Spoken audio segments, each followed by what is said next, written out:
Hello प्यारे दोस्तों, स्वागत है आपका इंटरव्यू क्लासेस में। आज हम बात करेंगे अपने विज्ञान मॉडल पेपर नंबर 7। ये अपना लास्ट मॉडल पेपर है, ठीक है ना। अगर आप अपने एग्ज़ाम से पहले ये सारे मॉडल पेपर का सोल्यूशन देख के बैठते हैं तो 100% आपका एग्ज़ाम शानदार होगा, क्योंकि बिल्कुल इसी पैटर्न पे आएगा और इन्हीं में से क्वेश्चन रिपीट होके आएंगे। ठीक है, चलिए स्टार्ट करते हैं अपने इनका सोल्यूशन। इससे पहले चैनल पे नए हो तो सब्सक्राइब कर लेना, वीडियो को लाइक शेयर करना नहीं भूलें। और बाकी जो सब्जेक्ट हैं जैसे इंग्लिश है तो इंग्लिश का कंप्लीट सभी जो पेपर है उनका सोल्यूशन डाल दिया गया है। और साइंस का ये लास्ट है, मतलब इंग्लिश साइंस एकदम कंप्लीट हो गई। बाकी में एक दो मॉडल पेपर बाकी, वो भी आपको जल्दी मिल जाएंगे। ठीक है, चलिए स्टार्ट करते हैं अपने ये आंसर शीट। पहला क्वेश्चन है, फलीदार पौधे की फसल से भूमि में जिस तत्व की मात्रा बढ़ जाती है वह है कौन सा है? ब ऑप्शन करेक्ट, नाइट्रोजन। वो कौन सा होता है? नाइट्रोजन। थ्रेसिंग से क्या तात्पर्य? थ्रेसिंग का मतलब होता है कि बीजों को भूसे से अलग करना, तो द ऑप्शन करेक्ट। अगला देखिए, अग्निरोधक प्लास्टिक का उदाहरण है। अग्निरोधक होता है मेलामाइन, ठीक है ना। फायर फाइटर के मेलामाइन के कपड़े पहने होते हैं, ठीक है ना। नैप्थलीन की गोलियां बनाई जाती हैं, अ ऑप्शन कोल तार से, ठीक है ना, करेक्ट हो गया। मोमबत्ती की ज्वाला से सबसे बाहरी रंग क्षेत्र का रंग कैसा होता है? तो आप जानते हैं उसका रंग नीला होता है, ऑप्शन द करेक्ट आंसर है। अगला देखिए, भारत की जो विशाल गिलहरी है उसका नाम क्या है? तो उसका नाम है विशन, ऑप्शन अ करेक्ट आंसर। अलैंगिक जनन, ठीक है ना। तो द्विविखंडन और मुकुलन दो विधियां होती हैं, जिसमें द्विविखंडन अमीबा में होता है और मुकुलन होता है अपने हाइड्रा।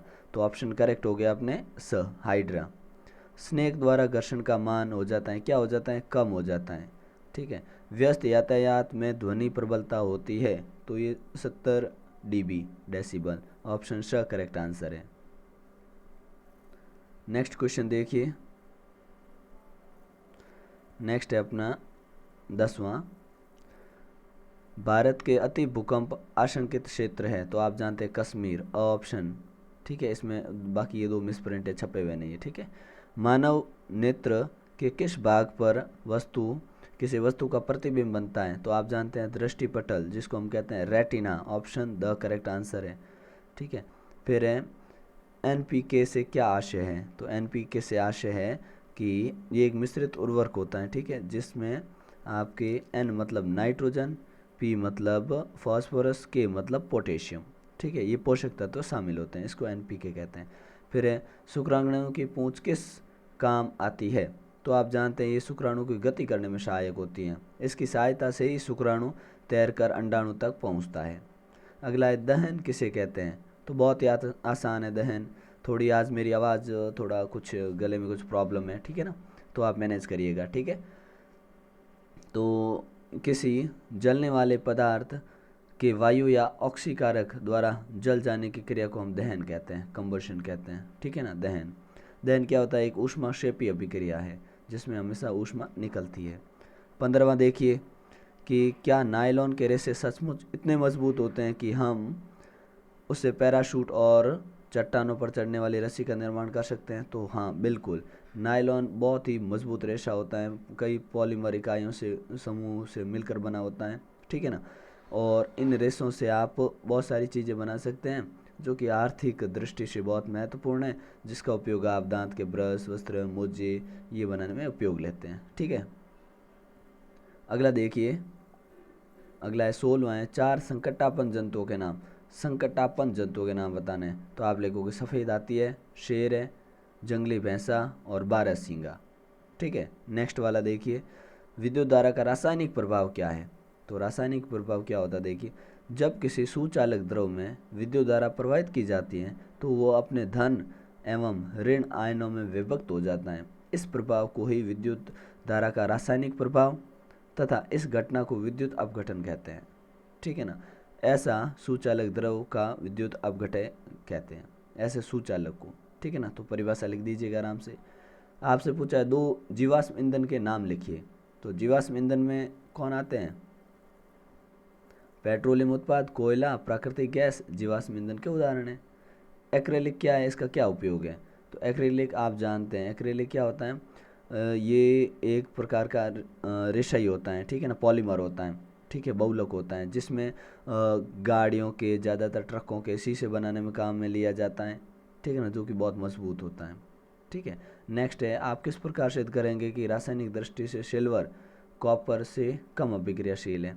तो जब हम प्रयोग करेंगे जिसमें हम कॉपर और जिंक का लवण लेंगे, तो उसमें से जो जिंक जो होता है, जिंक उसको किसको, कॉपर को उसके लवण में से विस्थापित नहीं कर सकता। केवल अधिक अभिक्रियाशील धातु ही कम क्रियाशील धातु को विस्थापित कर पाते हैं। ठीक है ना, तो हम कह सकते हैं कि कॉपर जिंक से कम अभिक्रियाशील है। ठीक है, जैव मंडल से क्या आशय हैं, तो जैव मंडल से आशय हैं और फिर जैव आरक्षित क्षेत्रों क्यों बनाए जाते हैं। तो जैव मंडल से आशय है कि जहाँ पर वन्य जीव आबादी हो उनको संरक्षण प्रदान करना। ठीक है, उसको जैव रिजर्व मंडल कहते हैं, जैव मंडल रिजर्व कहते हैं। ठीक है, और इसकी ज़रूरत इसलिए है ताकि हम वन्य जीवों को बचा सकें, उनके संरक्षण दिया जा सके। ठीक है ना, ये यहाँ से आप पूरा डिटेल में उतार सकते हैं। ठीक है, वीडियो को रोक के आप आराम से उतार सकते हैं। फिर 22वां है, अलैंगिक जनन और लैंगिक जनन में अंतर स्पष्ट कीजिए। तो ये बहुत शानदार क्वेश्चन है, अच्छे से याद कर लीजिएगा। ठीक है, अंतर देखिएगा, लैंगिक और अलैंगिक। इस क्रिया में नर तथा मादा दोनों की आवश्यकता पड़ती है। लैंगिक में क्या, दोनों जीव चाहिए। अलैंगिक में क्या होता है, नर और मादा दोनों की आवश्यकता नहीं होती है, पहला अंतर। दूसरा देखिए, इस प्रकार का जनन उच्च श्रेणी के जीवों में होता है और ये होता है निम्न श्रेणी के जीवों में। लैंगिक जनन निषेचन क्रिया के बाद जीव बनना प्रारंभ करता है, लेकिन अलैंगिक जनन में निषेचन की क्रिया नहीं होती है। ठीक है, और लैंगिक जनन जब होता है तो उसमें उत्पन्न संतान में नए गुण विकसित होते हैं, जबकि अलैंगिक जनन में जो संतान बनी उसमें कोई नया गुण नहीं होता है। ठीक है, क्योंकि लैंगिक जनन में दो चाहिए, नर और मादा, और दोनों के गुण आते हैं संतति में। ठीक है, इस क्रिया में बीजाणु उत्पन्न नहीं होते हैं और इस क्रिया में एक कोशिकीय बीजाणु जैसे फफूंद में उत्पन्न होते हैं।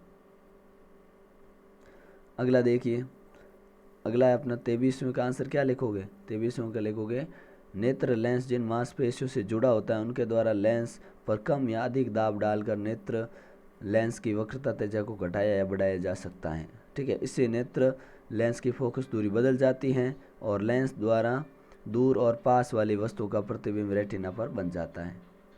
अगला देखिए 24वां, पृथ्वी के अंदर भूकंपन के क्या कारण हो सकते हैं।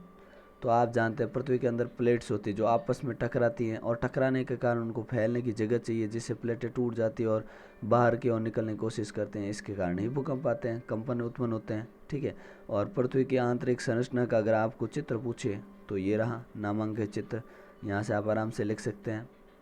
ठीक है, फिर 25वां सवाल है कि कृत्रिम उपग्रह क्या है। ठीक है, कृत्रिम उपग्रह क्या और सप्तऋषि तारामंडल के प्रमुख तारों की अपेक्षित स्थितियों का आरेख खींचिए। तो कृत्रिम उपग्रह देखिए, कृत्रिम उपग्रह वो जो मानव द्वारा भेजे जाते हैं। ठीक है ना, जिनको अंतरिक्ष में मानव भेजता है। अब अपना सोवियत संघ द्वारा 4 अक्टूबर 1957 को सबसे पहला कृत्रिम उपग्रह भेजा गया था, स्पुतनिक कार्यक्रम शुरू किया गया था। ठीक है, और आपसे बाद में ये चित्र पूछ ले तो ये आप चित्र बना सकते हैं। ठीक है, थोड़ा मैं इसको छोटा कर देता हूँ। ठीक है, ये सप्तऋषि ध्रुव तारे की परिक्रमा करते हुए। ठीक है, तो ये साइंस के आपके सारे मॉडल पेपर एकदम कंप्लीट हो जाते हैं। ठीक है ना, बाकी सारे सब्जेक्ट के मॉडल पेपर मिल जाएंगे। बेहतरीन ढंग से तैयारी करिए ताकि शानदार स्कोर कर सकें। ठीक है, और आपके लिए अगर और कोई आप सुझाव देना चाहते हैं कि इंपॉर्टेंट क्वेश्चन की सीरीज़ लानी या कुछ और चाहते हैं तो आप कमेंट सेक्शन में ज़रूर लिखिएगा। ठीक है, मिलते हैं नेक्स्ट पार्ट में, तब तक के लिए गुड बाय, जय हिंद, जय भारत।